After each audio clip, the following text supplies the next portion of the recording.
Should be going live here any second now. Okay, we're live. Okay, welcome to our special episode. We got Brendan Sibith. Am I saying that last name correct this time, Brendan? You nailed it. We're not going the Starbucks route and doing the phonetic spelling on things. So thanks, MJ. Appreciate it. I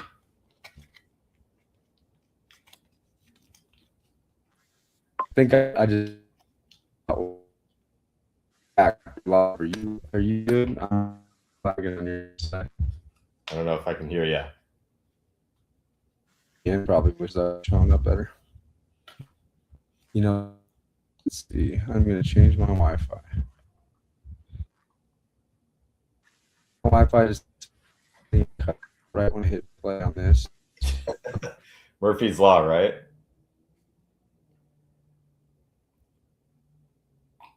Testing 1, 2, 3. Testing 1, 2, 3. Much better. We back? We're back. Golden. I changed the Wi-Fi. Look at that. Incredible. Okay, we're gonna do a quick intro. Up and around the horn, we got MJ LaFront and Brendan Sibith. He's not going the Starbucks route. We're making sure it's a soft eye on that one. And this is Professional Podcasting League, and we're gonna talk about a special event, global, across all of tech, Web3, crypto, and anything that involves a modern computer, the Clawdpocalypse. Brendan, take it away. What do you think about the Clawdpocalypse, dog? What's going on? Well, first and foremost, I love the coinage of the name Clawdpocalypse, but it's a phenomenon we should have seen coming a long time ago. Having worked in institutional finance, data analytics for the past 13 years, you've seen the progression. It could be seen as maybe robotic process automation, and then compliance automation, and really just workflow automation to increase efficiencies within within the current employee base. But the Clawdpocalypse is really referring to the abolishment of the middle management, the analyst duties, if you will, the grunt workers within this industry, or within every industry, really. And that could be seen, anybody from a data entry clerk all the way up to, senior management that actually consumes the data. So lots going on, right? I mean, like, we can start off on I think we're gonna dive into what is the Clawdpocalypse, and referencing OpenClaw and OpenClaw jumping into OpenAI. And then, even since we planned this episode, we could even talk about how OpenAI got that military contract as well as Grok earlier. So there's a lot of movement in the autonomous information, autonomous protocols, like shipping AI as more than just information. Now we have autonomous workers. We have the open source agent model now, where it's, if you will. Go ahead, say it again. We're calling this the agentic revolution. Agentic revolution. I love it. Yeah, once again, we're speaking into the new context of the market and the new reality. This took me a lot of time. Let's jump into OpenClaw, and what is it? And Brendan, you probably can speak to this closer than I can, but what is it? What is OpenClaw? From just a real basic, standpoint, and give us the soup to nuts on what it is, and then how people are using it and deploying it in our current environment. Yeah, so that's a great question. I mean, OpenClaw is a lot of things to a lot of people, but the I guess how to generalize it the best is you're trying to essentially you have the ability now to create a worker based on a certain set of parameters that's going to be set up to your desires. So the idea is really going to be, I want to have another version of me. That's the way this all started. Whether that be somebody that's going to be checking my emails, synthesizing daily news that I'm interested in or that's relevant to my business. But this has ballooned much past the initial thought process. If I Yeah. could give you an example, Well, like uh, go talk about the surprises. Like I think oh yeah, in context, like initially when I heard about OpenClaw, I was like, that sounds great. Maybe I'll put like Shoebill in OpenClaw. He's a boss as a service. That makes a lot of sense. But then like I think there was like the chain reaction of people realizing that they didn't have all their SOPs dialed, like they didn't have their systems, order processes nailed, and it really showed a lot of flaws in people who were like, I'm the best entrepreneur of all time, and then it like takes over the computer. So like tell us about tell us about like what the risks and what it is and how that gets deployed at scale and surprises people. so let's take a step back. And so Yeah. exactly why that there could be risks that have emerged from it, because AI takes its direction in a very literal sense. So if I'm saying, there's actually a great example out there, book me a reservation at, Carbone in New York for Thursday afternoon this week. Mm-hmm. You're not getting a reservation at Carbone in New York for Thursday if you're only calling on Sunday afternoon, right? Right. OpenCloud, your agentic AI will take that as a literal instruction and Yeah. will figure out a way to essentially, clone its own voice or get a voice created for itself agentically. Yeah. Not, after you can't find something on OpenTable, it's going to go through all available avenues and permutations that it can possibly go through that the internet provides. Yeah. Um, and essentially get things done at like in a relentless cost. Now, what are the risks of that? There's really a risk around even like token usage. So Yeah. for those that don't understand the risk of or the cost risk behind what token usage is, token usage refers to your, I guess, your imprint on a particular LLM and the cost to essentially use that LLM. Yeah. Claude Opus 4.6. That's the newest, latest, greatest. And I'm talking CLAUDE, not Yeah. CLADE. Right. Right. Right. But that's going to run you if it's at an unlimited rate, you could end up spending $3,000 in token usage if you do not, if you don't understand how much you're going to be charged if you don't put a cap on what your token usage are. So somebody, it's a famous kind of like thread on X right now. They essentially woke up one morning and said, "Oh my God, I'm trying to book a reservation at a restaurant, and it cost me $3,000 to do so, but it did do it because it's Because invested." he had to use all those tokens to get there, huh? Exactly. So you use a lot of tokens if you don't put a cap on it, and the way that's just an inherent risk that came out of trying something new, breaking things, and letting it kind of run loose. Totally. Well, That's I'm a big just like, example. yeah, like I'm just using chat right now to like give us a little bit more context, right? But Sure. like, it's essentially you're funding a worker, right, with tokens. Oh yeah. So you're funding a worker, and so it shows and exposes. I mean, I love this about it because it shows like real grit and entrepreneurialism, where it's like, oh, you want to be efficient. This is like, I'm sure there's trust funders that are just going crazy with their American Express card and tokens and just like burning computers just to get ahead. But then the people that have actually been doing the hard work, understanding SOPs, you're funding a worker, so what's better is efficiencies at scale, right? Like understanding that there's tokenomics to this, and you could outburn. You just the real threat would be like someone thinking that they can raise money to just be an open claw CEO, or right? or even a token fund, a token provider to essentially provide tokens at a lower cost Right. and do things at a more efficient rate. Actually, our Yeah. common friend Phil Yeah. has developed a certain way through the trial and error process of running his own Claude bot. We gotta to get Phil on next. yeah, Phil's oh, got to give us would an open demo on his open claw. oh my God. It's so as I'm witnessing this, the ability for even the open claw agent that you create to say, hey, I want you to be as efficient as possible. So it's Yeah, actually going to find out relentlessly the most efficient way to do this. So it's not as if your worker, as a worker in a traditional environment, is always looking for the most amount of personal gain for potential, of acceptable input.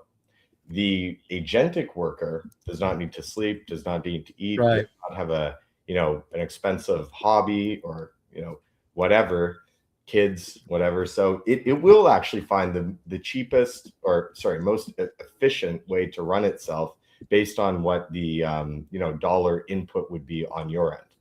You being the user in this case. Right.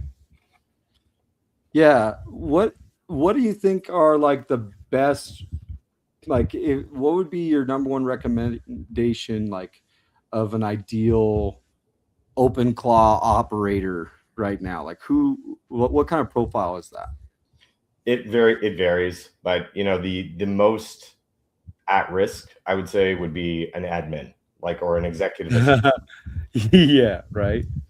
Realistically, the way this really can balloon into from something rather basic to something rather specific, niche, or specified.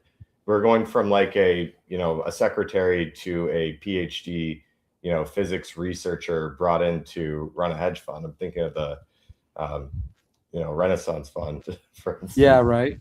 But the, you can have an API plugin to say your Gmail, your calendar, your anything scheduling related, and even your voice, voice note taker during meetings. And then Hmm. the data that you kind of produce from that can be synthesized into something that you kind of parameterize through this open cloud. Something very important to note is that the majority of folks run these open Claude bots on, and they host them locally. So what does that mean? Right. They host Yeah, them on jump a into that. computer. So that's like what, like having a Mac Mini hosting it Most locally. famously, yes, folks are using the Mac Mini to do this, but there are a myriad of other options. But we can just say, it's a separate, unit that's specifically dedicated to be running OpenClaw, CloudBot, just for the sake of protecting your data in case something goes awry on your other local machine. Yeah. I mean, but yet and still though, like I'm gonna get us off sharing screen and let's just go into like just one on one on this. But like, yet and still, Brendo, like this is a very advanced movement. Like having open claw, having a separate instance, having a Mac Mini to have like a local brain for your business. I mean, it does sound like a giant jump, but at the same time, it like, is this something that you see as like the future, as in like table stakes of the future? Like by the end of 2026, everyone's going to need to be doing this and be like awesome and efficient at running an autonomous business at scale. Like, I think that's the question. Absolutely. And this is my opinion on this, but we're also seeing the voting mechanism, which is capital. What's it called? Backing that vision as well. Last week we saw a layoff by Jack Dorsey to, I think it's like 40% of all Block employees. That was insane. Stock pops in an incredible amount. So the the capital is always the kind of predictive beacon, if you will, of where things are going to go. It's a capital at the end of the day is a voting mechanism, and we're Yeah. seeing a very positive vote um, towards the agentic replacement of workers. Now, the way that Jack did this was, I think, was the absolute most perfect way. And a good leader will always say, like, I'm ripping the band-aid off early Hmm. instead of going to drag everybody out. So Right. if I can recall correctly, he gave everybody, I think it was everybody in the firm that was being laid off, 20 weeks pay, um, and then an additional 1 week per year service at the firm. Um, Hmm. but it's like he's he's basically saying, I'm not calling BS. And for those of you that don't know who Jack Dorsey is, he's the initial founder of Twitter. He's the founder of Block, formerly called Square. And Block is the company in question that we're talking about today. Isn't blocked with like Cash App? Correct. So Yeah. the Cash App is another portion of what Block does. I think it actually is going payment processing. Hmm. Was initially where they started. You plug a little Square reader into the aux auxiliary port in your iPhone or whatever device you were using. Um, that's how it kind of got going. But now it's just a payment behemoth. Um, Right. in the US, there's like kind of a private market piece, and I'm digressing slightly here just to You're fine. I'm gonna pull up Jack Dorsey for us just so we can get him as context. so in the US, and I'm based in Toronto, Canada, for those of you that don't know. In the US, you guys have a kind of like a very private market enterprise payments level. So you have Venmo, you have Zelle, you have Cash App, you have all these different competing mechanisms to send money from a bank account to another personal bank account. Call it peer-to-peer payment processing. In Canada, we have kind of like a single gateway called Interact e-transfer. So Okay. slightly different, but the way that Jack has kind of gone about this is saying, you know, the voting mechanism that is capital, people aren't going into stores anymore. So we're scaling back the what's it called, the in-store readers. All Hmm. phones too today have NFC embedded in them. So Yeah, and he also did Bit Chat, right? Like that's another one that's like that's a on. new one, and that's very cool because now you don't need to essentially use the internet to be sending like Bitcoin or communicate um, across. But stuff like that has actually been going on in Nigeria, for instance, for the past like 8 years or so. So you can Uh-huh. send and receive Bitcoin without the internet, just really, you know, using the GPS system, global positioning system. Well, it's like all this tech seems like what I like about it is it's almost like renaissancing the original concept of just like technology in the 21st century, right? Where it's like, well, we really went through like data wars and then streaming wars and who's got the best Wi-Fi and how fast, and then it's like, man, why are we not just figuring out how to be able to send a text message without any data, right? Like that. I like that. Um, That's like his concept that he went after.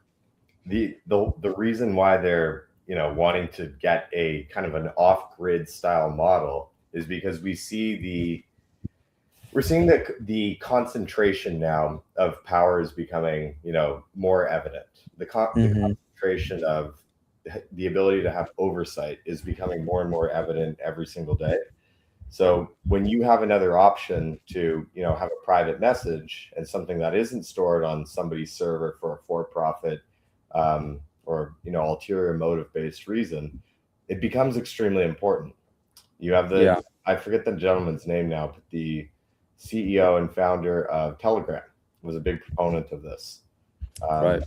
there's a lot of these folks out there, but generally speaking, the path of least resistance for having the ability to communicate with somebody, it's almost like we're going back in time to avoid the centralization, if you will, of communication.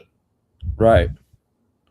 Yeah. Well, I like that we are having more and more consumer options for deeper encryption and deeper um, privatization, I guess, of data. And I mean, it's going to be great to see like who like the end user can trust more with so much uncertainty in the market right The now. idea is eliminating the need for trust, MJ. So if you Yeah. think about the Right. Yeah, like because we're like, it's like if you need trust, then you are compromised. No, well, there's the ability to compromise in the middle, but there's also the layer of incentivization to breach Hmm. trust. So the reason why blockchain was essentially created, blockchain at its very core is a trust machine. If I don't Cool. need to know you, I don't need to have an intermediary, do something in between. They call it the Byzantine generals problem, and maybe in a Go follow in up. on that. Yeah, no, go ahead. Double. Yeah, I want Do to you hear want you to double. double down on the Byzantine generals problem? Yeah, Because double click on the Byzantine generals problem. I certainly would love to. And I can share a 4-minute video after this that you can. Should I look it up? Here, I'm gonna look it up. So the Uh, Byzantine generals problem is during let's call it the medieval times war.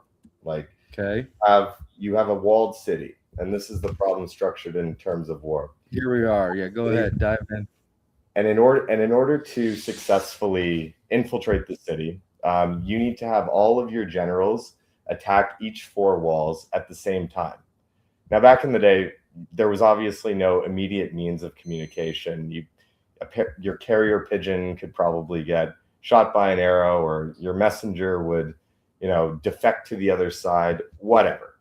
But Yeah, the idea is you had to be in absolute agreement and an absolute trust with all the other three generals on surrounding the four-walled city that were going to attack, say, at sunrise. Now, all the complications that could arise from that, one general is captured, one guy goes too early, one guy is slept in, who knows? But the point is, how do you get everybody in complete agreement at the yeah, exact same time to do something in order to complete a task, which is the only way to complete, in this case, a raid on a city successfully? Well, we haven't been able to solve that for years without an intermediary in between. So think banking, think lawyers, think real estate agents to check if the deed is free and clear of a property. But now we do. So if things are all stored on a decentralized manner on a blockchain, it's public open ledger where the need to trust the other party on the other side of a transaction does not need to exist, because if that's one great. if one piece of the you know you What's know operationalized? it's operationalized and it's not outsourced to a particular individual that needs to have an incentive to be able to perform that task. Decentralized ops. DOps. We were going to D coin. ops. D op. Wow, we're making new DApps. cats. We got DOps. We're just coining things today. We're just coining right now. Look at that. D ops is sick. I like that a lot. I'm seeing it from a corporate standpoint because that's always been my POV, right? Is just like being a general, running a sales team, and then having a CEO. And then you're like, oh shit, like one of these walls is falling in if we're not completely aligned, right? And then you got sales ops, and then you got HR, right? But And if that's what everybody's, law removes. what was that? But that's exactly what the walls we're essentially breaking down when it comes Right. to this agentic revolution. So that makes sense why Block and Jack Dorsey, if he has confidence in his pattern inside of his Byzantine general problem, right? He's got backing, he's got market validation, he probably kept a swath of good talent, right? Mhm. Then the implosion was inevitable. Exactly. And that's why you cut it off immediately as opposed to dragging it out for months and months and months. Because I could give an example of a large, financial institution. Let's use JP Morgan as an Go example. ahead. Everybody Yeah. knows who that is. Yeah. So, you have I think close to 100,000 employees within that firm. And a lot of those folks they're very talented individuals, and they come out of, whether it's school or their master's program, whatever, like bright-eyed, bushy tails, young, ready to take on the world. And then they're being put in data entry clerk positions. Right. Why would that person not want to either jump up the ranks or move to another shop to get ahead in their career? Yeah. You got to think also who's on the other side of the work product that person is producing some work for, whether it be a client or somebody internal. well, that work product isn't going to be very good because they don't really care about what they're doing, because that's not their, Yeah, their. there's no prerogative or incentive available for them to what hit your your OKR that's not even named for them. Exactly. Like the KPIs in terms of like data entry, it's like, oh, here, you're going to get a, 25% bonus.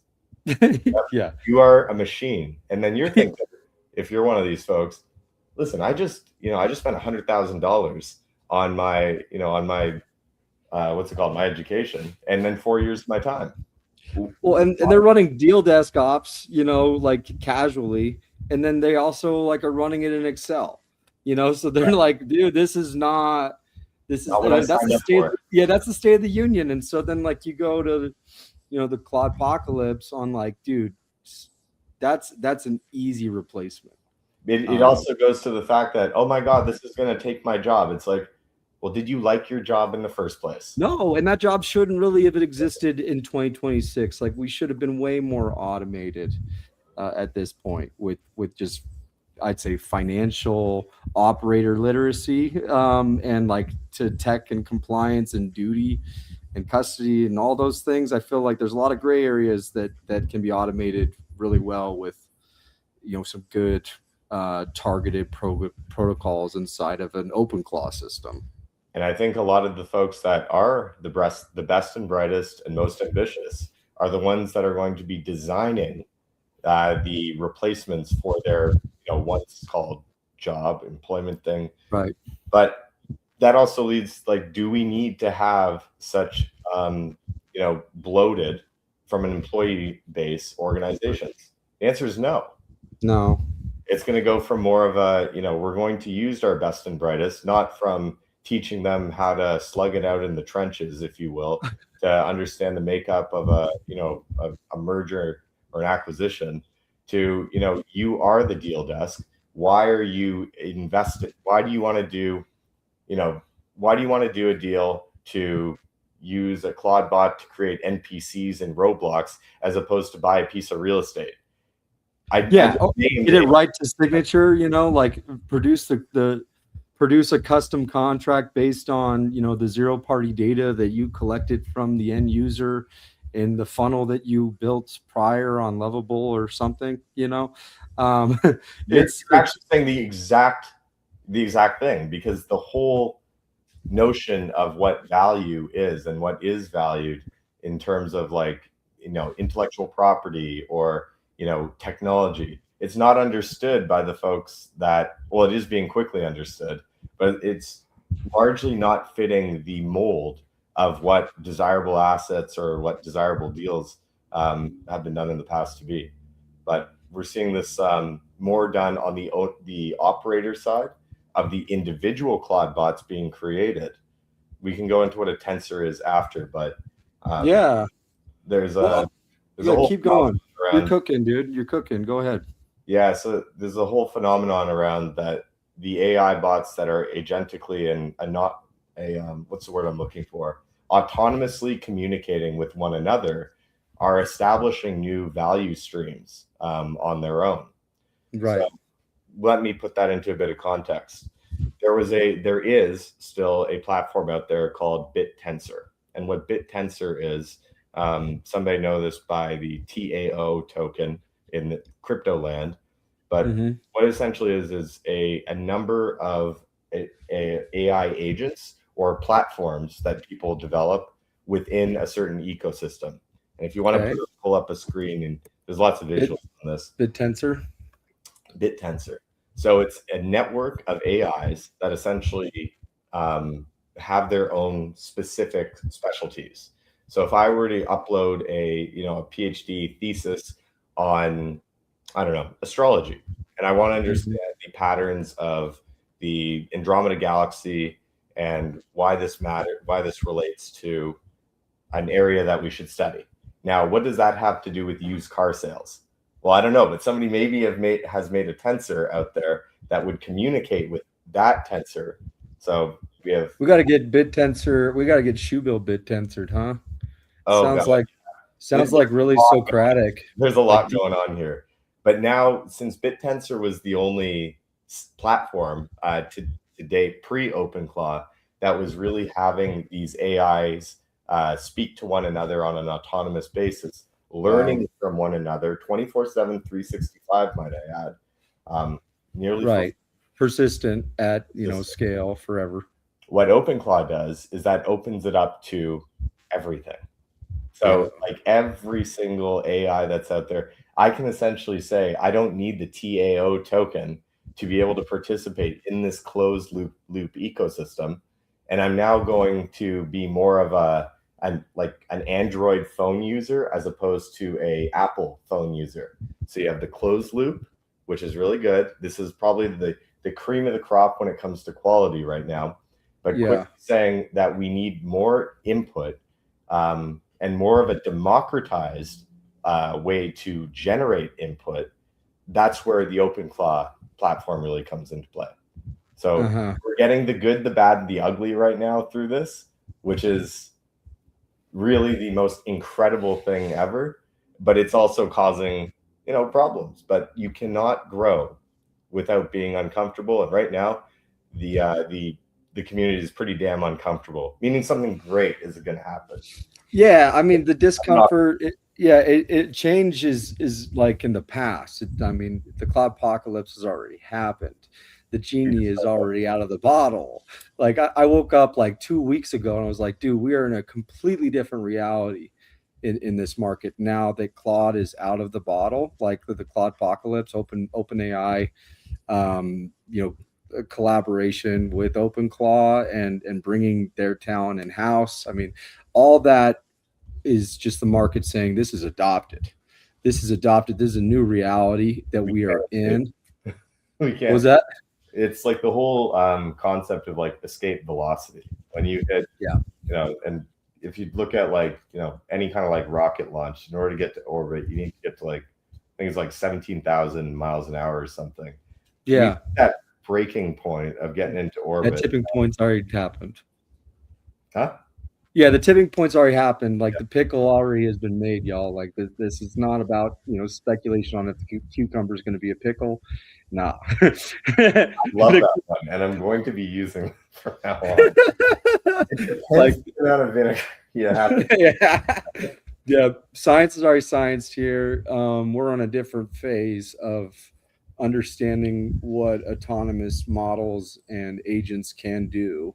So We now it's more about we might get. becoming efficient. Yeah, go ahead. Sorry to interject, but it's the next phase of this is really humans aren't going to understand what the agents can do. Well, the reality is going to be changing every day, and So people don't understand that. Like, I feel like we're being actually understated by calling it a Claude apocalypse because it is actually like just reality shifting by the second. I mean, it's just it's going, it's persistent. These things are not going to stop. So it's about leveraging it and understanding it and becoming efficient with it. it's a And I productivity tool. Don't be afraid of it. Like if there's a right, message out there to people, like you know, you didn't get like you thought the newspaper companies were like furious the moment the internet came around. I remember seeing a 1994 clip of a news reporter laughing at the fact that you'd be receiving like the newspaper's news or the 6 p.m. news on the internet. Like, are you yeah, crazy? Or the right. postal service would go out of service.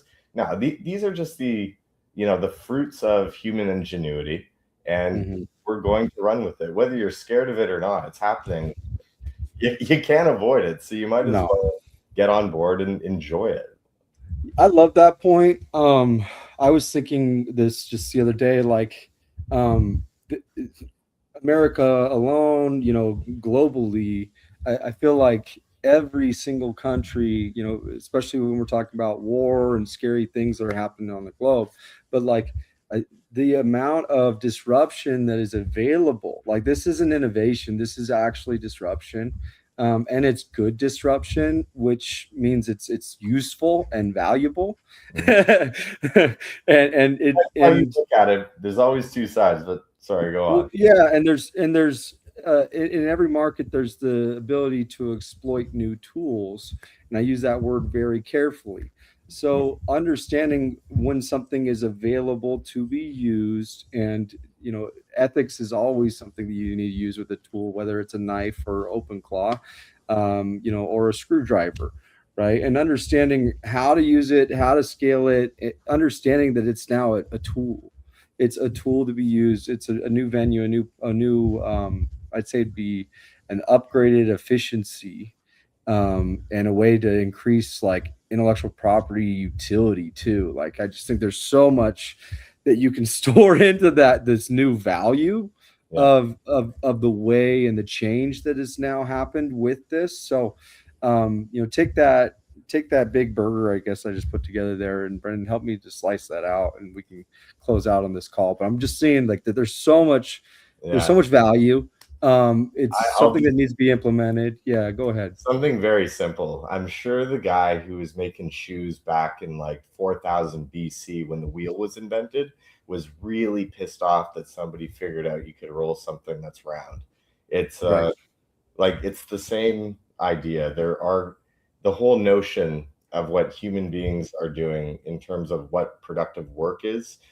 We can talk about the robotics piece next time as well, but that's going to be the real crux of like where the physical input, the actual movement of goods and services is going to be. If you can, we now have a brain, an AI brain, if you will, and that brain is expanding not just at an exponential rate, but far greater of a J curve than you can ever imagine.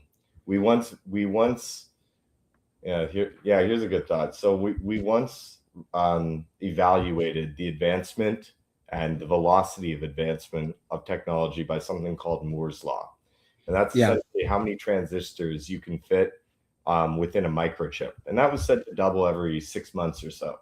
Hmm. Now that we've kind of hit that, now we have the notion of these tensors. So AIs talking to AIs to create different inferences at an autonomous level.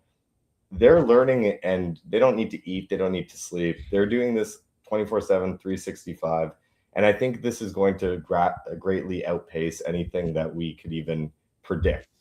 So Right. so get excited and learn up as much as you can. I love.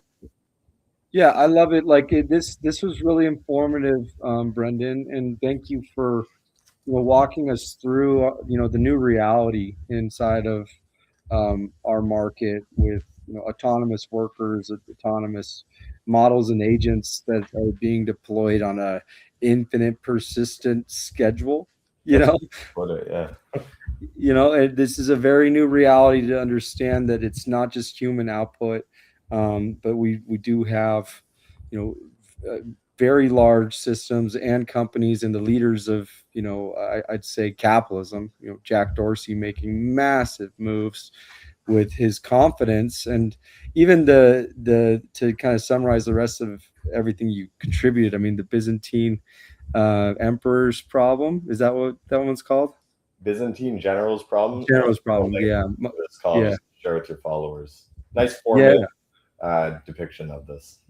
And then we also covered DOPS, which was hilarious, which was Exactly what I basically thought. the capstone of that concept. So, well, cool. This was a great episode. Thank you for contributing, Brendan. And I think we're going to have more to unpack in a few days. Yeah, let everybody digest it first. But I'm sure if anybody turns on CNBC tomorrow, there's going to be some new developments somewhere, and you know how it is. Just Yeah.